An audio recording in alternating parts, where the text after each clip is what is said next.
Hello students, कल तक मैंने आपको बताया था कि जो अपना सिलेबस है वो क्या है। मैंने आपको कल तक सिलेबस के बारे में चर्चा करवाई थी। इसके बारे में मैंने बताया था कि अपना सिलेबस जो है वो कितना है और क्या है और कितने मार्क्स का अपना जो पेपर है वो आने वाला है, वो सब मैंने आपको कल बता दिया था। आज हम जो है उसके आगे का पढ़ेंगे। मैंने आपको कल एक यूनिट स्टार्ट करवाई थी, हेलो एल्केन हेलो एरीन, जो कि यूनिट नंबर 10 थी। उसके बारे में अभी हम चर्चा करेंगे। तो यूनिट नंबर जो 10 है वो हम अभी देखने जा रहे हैं। तो यूनिट नंबर जो 10 है, यूनिट 10 वो अपनी क्या है, मैंने आपको बताया था halogen derivatives. Halogen derivatives, halogen derivatives, halogen व्युत्पन्न, हेलोजन व्युत्पन्न, इस प्रकार से। तो हेलोजन व्युत्पन्न वाली जो यूनिट है वो है 10 की, और मार्क्स जो है एग्जाम के लिए वो है यहाँ पर 4 मार्क्स। एग्जाम के लिए कितने मार्क्स की है? एग्जाम के लिए ये 4 मार्क्स की है। एग्जाम में यहाँ पर ये 4 नंबर के क्वेश्चन आते हैं। और कैसे आते हैं वो भी आपको ध्यान रखना है। अति लघुत्तरात्मक क्वेश्चन, अति लघुत्तरात्मक क्वेश्चन जो हैं वो 2 आते हैं और 1-1 नंबर के आते हैं। 2 आते हैं और 1-1 नंबर के आते हैं, मल्टीप्लाई बाई 1। ठीक है, अति लघुत्तरात्मक। और लघुत्तरात्मक जो क्वेश्चन है, लघुत्तरात्मक जो क्वेश्चन है, लघुत्तरात्मक क्वेश्चन जो है वो 1 आता है और उसका चार्ज होता है 2। एक क्वेश्चन आता है जो कि 2 नंबर का आता है। इस प्रकार से आप देखेंगे ये 2 नंबर का और ये 2 नंबर का, आपके 4 नंबर का जो क्वेश्चन है वो यहाँ से आता है। तो ये स्पेशली ध्यान रखना है। अति लघुत्तरात्मक आएगा 2 क्वेश्चन और 1 क्वेश्चन आएगा लघुत्तरात्मक टाइप का। 4 नंबर का जो क्वेश्चन है वो यहाँ से राइज होता है। इसके बाद में मैंने आपको कल तक बताया था, बिल्कुल से ध्यान से समझ में आया। इसके बाद में मैंने आपको बताया था कि ऐसी जो यूनिट है, halogen, halo alkane, hello arene है, एल्कोहल फिनोल ईथर है, एल्डिहाइड कीटोन कार्बोक्सिलिक एसिड है, एमाइन है, ये सारी जो यूनिट है वो हम किस प्रकार से पढ़ सकते हैं। तो इसके लिए मैंने आपको बताया था, एक तो इसका तरीका होता है पढ़ने का, वो होता है इंट्रोडक्शन से स्टार्ट। इंट्रोडक्शन मतलब हो गया इसका परिचय। परिचय, परिचय क्या रहेगा। इसके बाद में होता है वर्गीकरण। वर्गीकरण, क्लासिफिकेशन क्या होता है वो अपन सारा यहाँ पर देखेंगे। क्लासिफिकेशन वो क्या होता है, वर्गीकरण। वर्गीकरण के बाद में अपने पास आता है इसकी बंध की प्रकृति, जो कि क्या है, CX bond nature, nature of CX bond nature. CX बंध जो है उसकी प्रकृति जो है वो यहाँ पर क्या है वो देखेंगे। CX बंध की प्रकृति जो है उसके बाद में इसका आएगा बनाने की विधियाँ, बनाने की विधियाँ, बनाने की विधियाँ, फॉर्मेशन मेथड, इसको विर्सन भी बोलते हैं। फॉर्मेशन मेथड वो अपने यहाँ से देखेंगे। फॉर्मेशन मेथड जो आता है उसके बाद में इसके अंदर आता है भौतिक गुण, भौतिक गुण, भौतिक गुण, फिजिकल प्रॉपर्टीज़, वो यहाँ पर क्या आएंगी, फिजिकल प्रॉपर्टीज़ देखेंगे।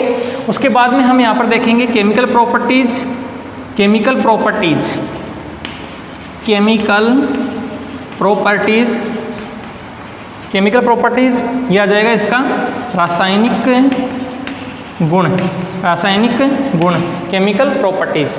तो इस प्रकार से फिजिकल प्रॉपर्टीज़, उसके बाद में अपनी आ जाती है केमिकल प्रॉपर्टीज़। ये अपन यहाँ पर अपन देखेंगे।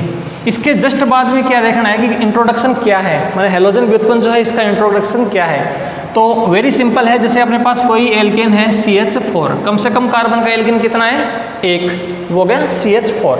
ये CH4 जो है उसके ऊपर रिएक्शन करवा रहे हैं। जैसे CH4 जो होता है वो जो होता है वो यदि रिएक्शन कर ले किसके साथ, हेलोजन के साथ, अक्स के साथ, यानी उसका रिप्लेसमेंट करना है, अक्स यहाँ पर जोड़ना है और इसका हाइड्रोजन यदि हमें निकाल दें।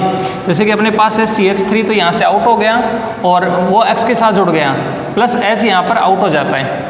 तो यहाँ से देखिए कि CH3 जो है वो एक अक्स के साथ जुड़ गया, इसका एक H जो है वो आउट हो गया, तो ये बन जाएगा CH3 अक्स। तो ये जो होता है वो होता है हेलो एल्केन। हेलोजन डेरिवेटिव्स में कौन सा, हेलोजन व्युत्पन्न में हेलो एल्केन।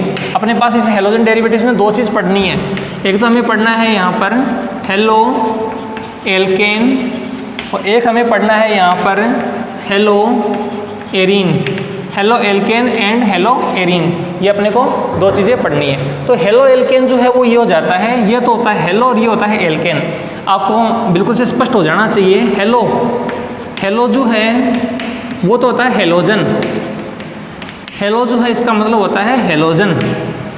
हेलोजन क्या होता है? हेलोजन को अक्स से शो करते हैं। फ्लोरीन, क्लोरीन, ब्रोमीन, आयोडीन, ये जो होता है वो तो होता है हेलोजन।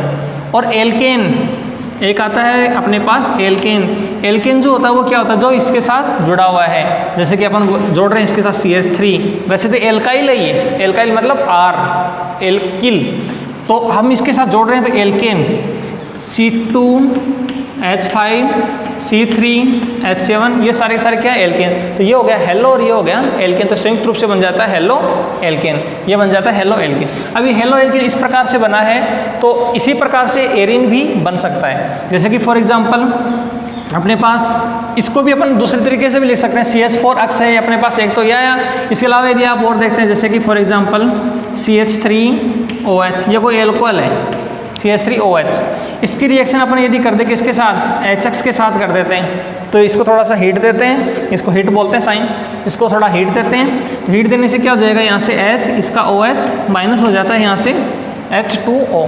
H2 यदि आउट होता है तो यहाँ से बन जाता है CH3X। ये एक प्रकार का हो गया हेलो एल्केन, हेलो एल्केन। ठीक है, हेलो एल्केन जो है वो इस प्रकार से बन जाता है।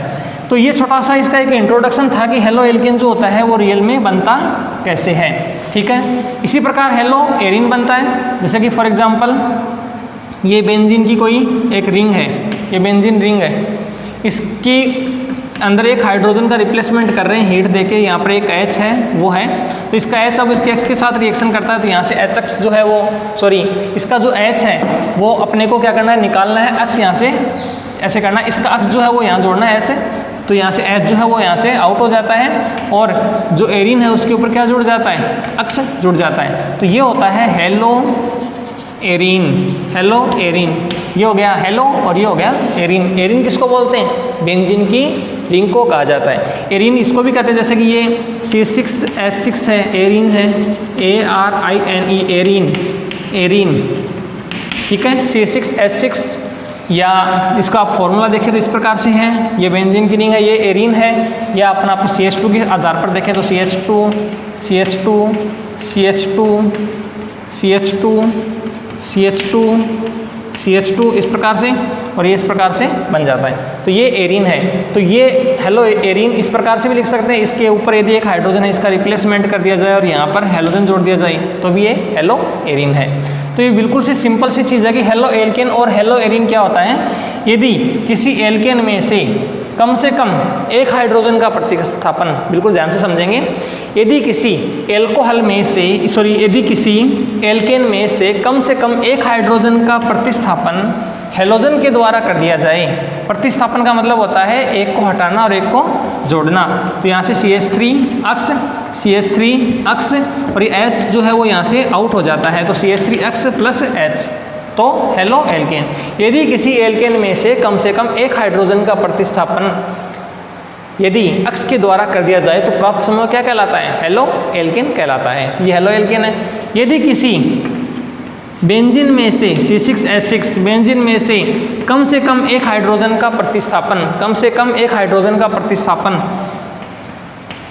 अक्स के समूह के द्वारा कर दिया जाए, हेलोजन के द्वारा कर दिया जाए, तो C6H5 अक्स हेलोजन के द्वारा कर दिया जाए तो प्राप्त समूह क्या कहलाता है? Hello Erin. तो ये हेलो एल्केन और एक हेलो एरिन इस प्रकार से हो गया। तो ये छोटा सा इसका इंट्रोडक्शन था, हेलो एल्केन और हेलो एरिन जो है वो क्या होता है, बिल्कुल सिंपल। इंट्रोडक्शन के बाद में इसमें एक टॉपिक आता है, वो आता है क्लासिफिकेशन। इंट्रोडक्शन आपको बिल्कुल समझ में आ गया होगा। इंट्रोड्यूस होना बहुत ज़रूरी है, अपने को पता होना चाहिए कि हम जिस टॉपिक में प्रवेश कर रहे हैं वो टॉपिक क्या है, हेलो एल्केन क्या है, हेलो एरिन क्या है, ये अपने को पता होना चाहिए। मैंने बता दिया हेलो मतलब हेलोजन, हेलोजन जो है इसका मतलब क्या हो गया?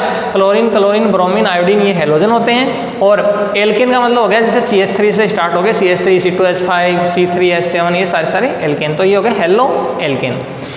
इसके बाद में आता है वर्गीकरण, क्लासिफिकेशन, वर्गीकरण। ये वर्गीकरण अपन देखेंगे। तो वर्गीकरण का मतलब क्या होता है? अपने पास ये जो हेलो एल्केन और हेलो एरिन है इसको हम क्लासिफाइड कैसे कर सकते हैं, इसको वर्गीकृत हम कैसे कर सकते हैं। तो मैं इसका बेसिस बता दूं कि कौन कौन सी बेसिस है, उसके आधार पर हम इसका वर्गीकरण करेंगे। तो नंबर 1 नंबर वन क्या है यहाँ पर, हेलोजन जो है उसकी संख्या के आधार पर, हेलोजन की संख्या, हेलोजन की संख्या के आधार पर, हेलोजन जो है उसकी संख्या कितनी है उसके आधार पर हम इसको वर्गीकृत अभी कर रहे हैं। बिल्कुल सिंपल सा है।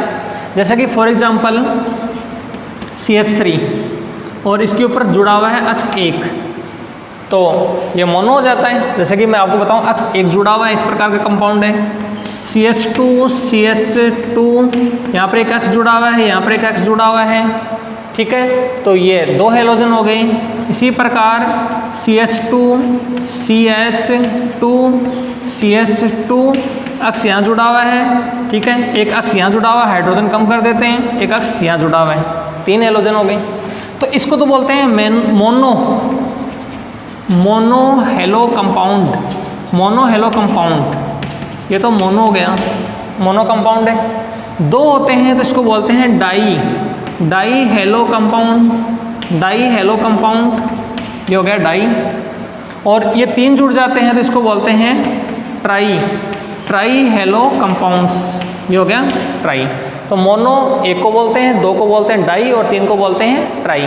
तो mono hello compound, die hello compound और ट्राई हेलो कंपाउंड ये हो जाता है हेलोजन जो है उसकी संख्या के आधार पर क्या होता है, ठीक है। जैसे कि फॉर एग्जांपल आप देखते हैं CH3Cl है, मिथाइल क्लोराइड। इसी प्रकार C2H5 ये हो गया Cl, C2H5Cl ये हो गया, 2 हो गए। तो इसमें दोनों में हेलोजन एक ही है, तो ये मोनो है, ठीक है। जब डाई होता है तो इसका मतलब क्या होता है, जैसे कि CH2 एक Cl यहाँ पर आ गया, एक Cl यहाँ पर हो गया, तो इसमें 2 Cl आ गए, तो इसको बोलते हैं डाई हेलोजन। इसी प्रकार ट्राई 3 जुड़ जाते हैं, CH2 Cl और Cl 3 जुड़ जाते हैं, इसको बोलते हैं ट्राई हेलोजन, ठीक है। तो ये होता है छोटा सा हेलोजन परमाणु की संख्या के आधार पर। वेरी सिंपल, आपको समझ में आ गया होगा।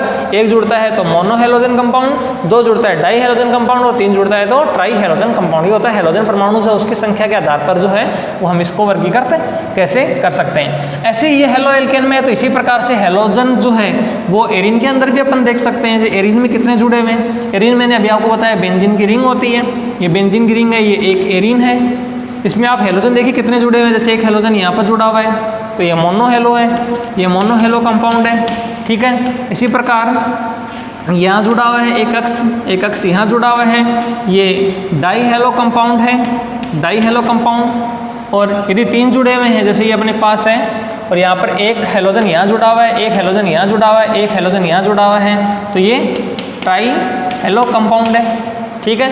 इससे ज़्यादा हो जाते हैं तो टेट्रा भी हो जाता है, और ज़्यादा हो जाते हैं पॉली हेलो कंपाउंड, यानी मैनी हो सकते हैं, बहुत सारे हो सकते हैं, कितने भी हो सकते हैं, वो पॉली हेलो कंपाउंड होते हैं। इस प्रकार से हम इसको क्लासीफाइड कर सकते हैं। तो पहला क्लासिफिकेशन तो हो गया, इस प्रकार से वर्गीकरण, इस प्रकार से। इसके बाद में वर्गीकरण के अंदर दूसरा जो पॉसिबिलिटी आती है, पॉसिबिलिटी नंबर 2, वो आता है कि हेलोजन जो होता है वो जिस कार्बन से जुड़ा हुआ है वह कार्बन कौन सा संकरित है। उसमें संकरण देखा जाता है कि वह कार्बन जो होता है वो कौन सा संकरित है।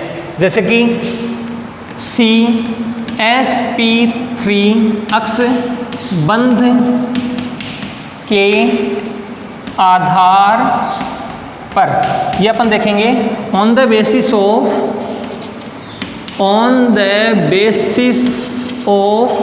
CsP3 अक्ष bond, on the basis of CsP3 अक्ष बॉन्ड।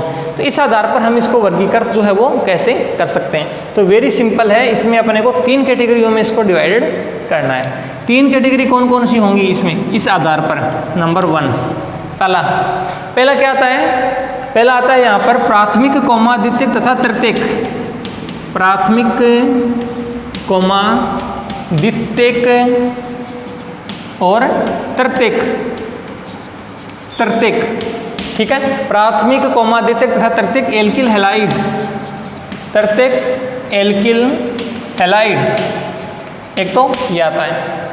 दूसरा जो इसका बेसिस आता है, नंबर 2 बेसिस, वो आता है यहाँ पर कार्बन जो है उस कार्बन पर sp3 हाइब्रिड यदि है तो उससे रिलेटेड जो कंपाउंड है वो कैसा बन सकता है, वो होता है allylic alcohol, allyl alcohol, allyl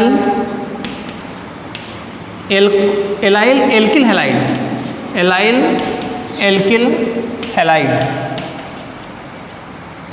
ये हो गया allyl alkyl halide, allyl alkyl halide. इस प्रकार से ये दूसरा नंबर आ सकता है, ठीक है, एलाइल हो सकता है। नंबर जो 3 आता है वो 3 कौन कौन सा आता है, नंबर तीसरा जो आता है वो आता है यहाँ पर बेंजाइल, बेंजाइल एल्काइल हैलाइड, यानी बेंजाइल एल्काइल हैलाइड, बेंजाइल के नाम से आता है। तो ये अपने को यहाँ पर 3 प्रकार से देखने हैं कि एक तो बेसिस है प्राथमिक, द्वितीयक और तृतीयक एल्किल हैलाइड का, एक है यहाँ पर एलाइल एल्किल हैलाइड का और एक है यहाँ पर बेंजाइल एल्काइल हैलाइड का। तो हम इस तीनों को देखेंगे, वेरी इंपॉर्टेंट है ये 2 तो वेरी इंपॉर्टेंट है, एग्जाम में पूछे गए हैं बहुत बार, कौन से सन में कैसे पूछे गए मैं आपको बताता हूँ भी, तो आपको ध्यान रखना है। तो मैं आपको सबसे पहले on the basis of CsP3X bond है, इसमें मैं पहला जो पॉइंट है वो यहाँ पर चालू कर रहा हूँ। पहले तो मैं इससे ये चालू करूँ इससे पहले मैं आपको बता दूँ कि ये CsP3X बॉन्ड जो है वो क्या है, ये आपको पता होना चाहिए।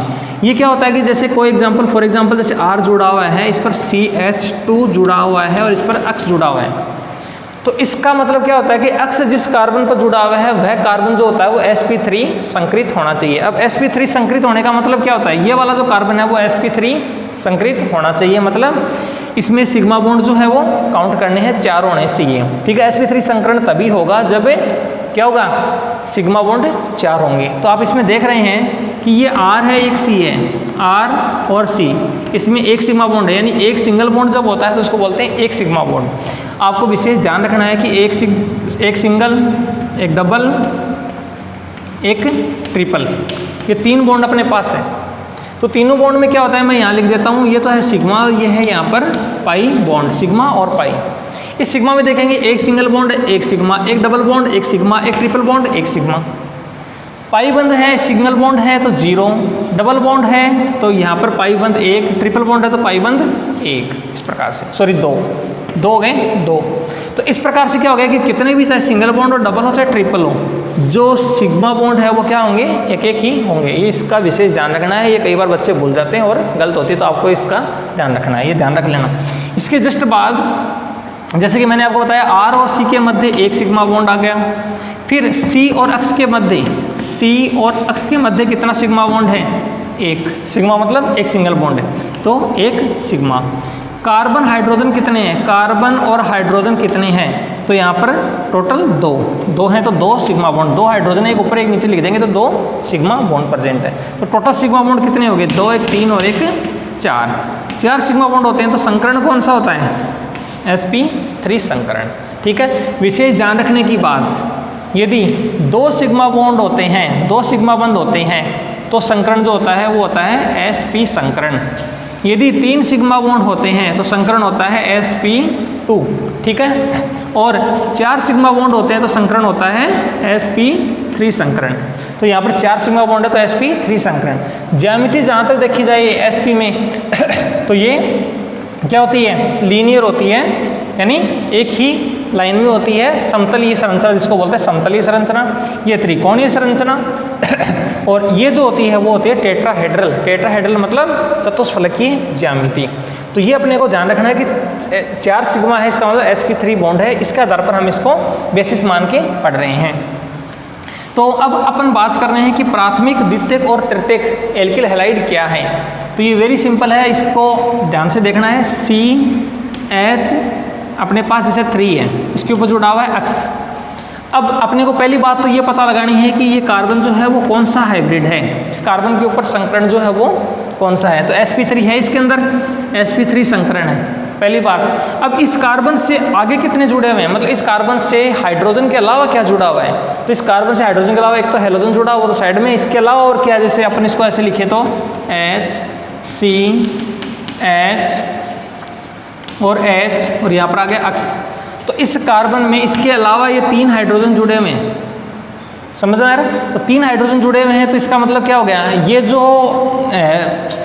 इसकी जो स्ट्रक्चर है वो प्राथमिक, द्वितीयक और तृतीयक में से कोई सी वैसे नहीं होनी चाहिए। प्राथमिक, द्वितीयक, तृतीयक का मतलब क्या होता है? प्राथमिक का मतलब होता है कि ये जो कोई कंपाउंड है, उस कंपाउंड में हेलोजन जिस कार्बन से जुड़ा हुआ उस पर मैक्सिमम मिनिमम कम से कम एक एल्किल समूह जुड़ा हुआ होना चाहिए। जैसे कि CH3 CH2 अक्स ये अपने पास है, तो इसका अपन देखेंगे तो हेलोजन जिस कार्बन पर जुड़ा हुआ है वह कार्बन तो ये है जो कि sp3 संकरित है। और ये जो है इसके ऊपर जुड़ा हुआ कितना है? एक जुड़ा हुआ है, एक कंपाउंड जुड़ा हुआ है, एक जुड़ा हुआ है, तो ये होता है प्राथमिक। बिल्कुल समझ में आ रहा होगा आपको, प्राथमिक। यानी मैं इसको लिखूँ इस प्रकार से CH3, इस कंपाउंड को मैं ऐसे भी लिख सकता हूँ CH3 C, ये C मेन है, इसके बाद 2 हाइड्रोजन है, एक H और दूसरा H, और यहाँ पर आ गया अक्स। ठीक है, तो इसको अपन कैसे लिख सकते हैं? ये कार्बन जो है, इस कार्बन पर जो हाइड्रोजन जुड़े हुए हैं वो तो 2 हैं, इसके अलावा एल्किल समूह कितना जुड़ा हुआ है? एक जुड़ा हुआ है। ठीक है, तो इसको बोलते हैं अपन प्राइमरी एल्किल हैलाइड या प्राथमिक एल्किल हैलाइड। तो प्राथमिक एल्किल हैलाइड जो है वो ये बन जाता है। यहाँ पर C एक तरफ अक्स एक तरफ जुड़ा हुआ है वो CH3, तो प्राथमिक एल्किल हैलाइड है, एक ही जुड़ा हुआ है इसके ऊपर। इसके अलावा जैसे कि 2 जुड़े हुए हैं, CH3 C, यहाँ पर जुड़ गया CH3 और यहाँ पर जुड़ गया CH3, इस पर जुड़ गया अक्स। अब यहाँ पर चलो इसको हटा देता हूँ, एक बार ये देख लेते हैं। तो इसमें क्या हो गया, ये जो है वो तो है sp3 संकरित, इसमें 4 सिग्मा बॉन्ड है, 1 सिग्मा, 2 सिग्मा, 3 सिग्मा, 4 सिग्मा है, sp3 संकरित कार्बन। ठीक है, अब इसके अंदर आप देखो कि इस कार्बन के ऊपर कितने और जुड़े हुए हैं? इस कार्बन पर 2 जुड़े हुए हैं, एक तो यहाँ पर एक यहाँ पर, 2 जुड़े हुए हैं, तो इसको बोलेंगे सेकेंडरी का मतलब हो गया यहाँ पर द्वितीयक, सेकेंडरी का मतलब हो गया यहाँ पर द्वितीयक एल्किल हैलाइड। तो ये तो होता है प्राथमिक एल्किल हैलाइड और ये वाला होता है द्वितीयक एल्किल हैलाइड। तो ये यहाँ से स्पष्ट हो जाता है द्वितीयक एल्किल हैलाइड क्या है। एक जो होता है वो यहाँ पर है CH3 C, यहाँ पर है CH3, इसके बाद में एक है CH3 और इसके बाद में इसके ऊपर जुड़ा हुआ है अक्स। तो ये जो अक्स जुड़ा हुआ है जिस कार्बन पर वो तो है यहाँ पर sp3 संकरित कार्बन, और इसके ऊपर कितने कार्बन जुड़े हुए हैं? वो जुड़े हुए हैं टोटल 3 जुड़े हुए हैं, 1 2 और 3 जुड़े हुए हैं, तो ये हो जाएगा तृतीयक एल्किल हैलाइड, तृतीयक एल्किल हैलाइड ये बन जाएगा यहाँ पर तृतीयक एल्किल हैलाइड। ठीक है, तो तृतीयक एल्किल हैलाइड जो है वो इस प्रकार से होता है। तो अभी आपको स्पष्ट हो गया होगा कि प्राथमिक एल्किल हैलाइड का मतलब तो होता है कि एक एल्किल समूह जुड़ा रहता है इस कार्बन पर जो कि sp3 संकरित कार्बन है, और द्वितीयक जो है इसका मतलब होता है कि इसमें 2 एल्किल समूह जुड़े हुए रहते हैं तो द्वितीयक है, और 3 एल्किल समूह जुड़े हुए हैं तो ये तृतीयक एल्किल हैलाइड है। बिल्कुल सिंपल है। अब चर्चा करें इस कार्बन की। इस कार्बन पर 3 हाइड्रोजन जुड़े हुए हैं, तो ये 3 हाइड्रोजन जुड़े हुए हैं, इसको भी अपन क्या कहेंगे? 1 डिग्री कहेंगे, प्राथमिक ही कहेंगे, क्योंकि 0 डिग्री कुछ भी नहीं होता, इसलिए मैंने आपको सबसे लास्ट में बताया है 0 डिग्री यहाँ पर कुछ भी नहीं होता है, यानी इसको बोलते हैं प्राथमिक ही। तो ये जो प्राथमिक मैंने लिखा है ये प्राथमिक ही ये है, इसको भी प्राथमिक बोलते हैं, इसको भी प्राथमिक बोलते हैं, इसको 1 डिग्री भी लिखते हैं, प्राथमिक 1 डिग्री, द्वितीयक 2 डिग्री, तृतीयक 3 डिग्री। तो ये 3 डिग्री होगी, 1 डिग्री, 2 डिग्री और 3 डिग्री। इस प्रकार से हम इसको लिख सकते हैं। तो आपको स्पष्ट हो गया होगा कि प्राथमिक एल्किल हैलाइड क्या होता है, द्वितीयक एल्किल हैलाइड क्या होता है, और तृतीयक एल्किल हैलाइड जो है वो क्या होता है। बिल्कुल से सिंपल सा है। प्राथमिक, द्वितीयक एल्किल और तृतीयक एल्किल हैलाइड है, इसके एग्जाम्पल्स आप और देख सकते हैं। 1-2 एग्जाम्पल मैं आपको और बताऊँ जिससे आपको स्पष्ट हो जाएगा कि ये क्या है। जैसे कि फॉर एग्जाम्पल आप कोई भी एग्जाम्पल लिखें, CH3 CH, और यहाँ पर मैंने लिखा CH3, यहाँ पर है CH2 अक्स। अब इसमें देखा जाए प्राथमिक, द्वितीयक, तृतीयक एल्किल हैलाइड तो कौन सा है? तो इसमें बिल्कुल सिंपल सा है, हेलोजन जिस कार्बन पर जुड़ा हुआ है कार्बन तो ये है जो कि sp3 संकरित है, sp3 संकरित है। अब ये जो है वो जिस कार्बन से जुड़ा हुआ वो तो एक ही है यहाँ पर, ये काउंट नहीं करने, गिनने नहीं है। हेलोजन जिस कार्बन में जुड़ा हो उस कार्बन के आगे एक ही कार्बन जुड़ा हुआ है, तो यहाँ पर ये जो हो जाएगा sp3 संकरित। ठीक है, sp3 संकरित, और ये कार्बन जो है वो इसमें एक जुड़ा हुआ तो इसको बोलेंगे 1 डिग्री या प्राथमिक एल्किल हैलाइड। ठीक है, एक ही जुड़ा हुआ तो प्राथमिक। इसके अलावा यदि ऐसी कंडीशन इतने कार्बन काउंट कर लीजिए 1 2 3 और 4 हैं, इसको प्राथमिक बोलेंगे, जबकि ये वाला द्वितीयक हो जाता है CH3 C H CH3 और यहाँ पर अक्स है। अब इसके अंदर आप देखेंगे 1 2 3 कार्बन है, और चौथा कार्बन मैं और जोड़ देता हूँ, इधर जोड़ देता हूँ CH2 और ये आ जाता है CH3। इसमें भी 4 कार्बन है, इसमें भी 4 कार्बन है। हेलोजन जिस कार्बन पर जुड़ा हुआ है वह कार्बन कौन सा है? sp3 संकरित है, sp3 संकरित है। और ये जो जिससे जुड़ा हुआ है वो कितने हैं? वो यहाँ पर 2 हैं। ये काउंट करने की जरूरत नहीं है, ये जिससे जुड़ा हुआ डायरेक्ट 1 है। तो एक यहाँ पर 1 यहाँ पर 2 है, तो ये हो गया 2 डिग्री या द्वितीयक एल्किल हैलाइड। तो ये द्वितीयक हो गया, बिल्कुल सिंपल सा है। इसी प्रकार से तीसरा और देखा जाए, तीसरा तो इसमें कार्बन गिन लीजिए 1 2 3 और 4 है। तो ये आ गया CH3 CH3 CH3 और ये अक्स 1 2 3 और 4 और जुड़े हुए 1 2 3 और 4 है 1 2 3 और 4। इसमें ये देखिए कि ये कार्बन हेलोजन जो है वो जिस कार्बन पर जुड़ा है वह कार्बन कौन सा है? sp3 संकरित है। इसके अलावा ये कितने पर, इसके ऊपर कितने जुड़े हुए हैं? 1 2 और 3 जुड़े हुए हैं। 3 जुड़े हुए हैं तो क्या हो जाएगा? ये 3 डिग्री एल्किल हैलाइड या तृतीयक एल्किल हैलाइड। यह जाता है तृतीयक एल्किल हैलाइड, तृतीयक alkyl halide, 3 degree alkyl halide, tertiary alkyl halide. तो आपने अभी देखा है प्राथमिक, द्वितीयक और तृतीयक एल्किल हैलाइड जो होते हैं वो क्या होते हैं? प्राथमिक का मतलब होता है हेलोजन जिस कार्बन पर जुड़ा हुआ है जो गैस की तरह संकरित है, उस पर एक यदि एल्किल समूह जुड़ा हुआ है, R समूह जुड़ा हुआ है, CH3 या कुछ भी जुड़ा हुआ है तो वो प्राथमिक है। 2 जुड़े हुए हैं तो वो द्वितीयक है और 3 जुड़े हुए हैं तो वो द्वितीयक है। जबकि ये तीनों की तीनों मैंने आपको बताया, इसमें कार्बन भी सेम है, हाइड्रोजन भी सेम है, हेलोजन भी सेम है, लेकिन डिग्री तीनों की क्या है? चेंज है। तो ये एग्जाम में कई बार पूछ लेते हैं कि इनमें इनके समावेवी बनाइए। तो इनके समावेवी आप देख रहे हैं, समावेवी इसमें कार्बन 4 है तो हाइड्रोजन 3 3 6 7 और 2 10, 3 3 6 7 3 3 3 6 7 8 9 हाइड्रोजन है। तो 9 हाइड्रोजन तीनों में, इसमें देख लीजिए 3 2 5 1 6 3 9 3 3 6 3 9। तो ये इसके एक दूसरे के समावेवी है, लेकिन इसकी जो इसका जो स्ट्रक्चर देखा जाए वो अलग है। इसके अंदर जो CsP3X बॉन्ड है उसके आधार पर इसको अपना अलग क्लासिफाइड करते हैं। तो प्राथमिक, द्वितीयक और तृतीयक ये प्राप्त होते हैं। तो इस प्रकार से हम प्राथमिक, द्वितीयक और तृतीयक जो है वो देख सकते हैं। कल जो है वो हम देखेंगे इसके आगे का एलाइलिक हैलाइड जो होता है वो क्या होता है, एलाइलिक एल्किल हैलाइड क्या होता है, और उसके बाद में बेंजाइलिक क्या होता है वो देखेंगे। उसके बाद में हम देखेंगे CsP2X बॉन्ड जो है उसके आधार पर हम इसको क्लासिफाइड कैसे कर सकते हैं, वो भी हम कल देखने वाले हैं। तो मिलते हैं कल अगली क्लास के लिए। आज के लिए इतना ही। आपका दिन शुभ रहे।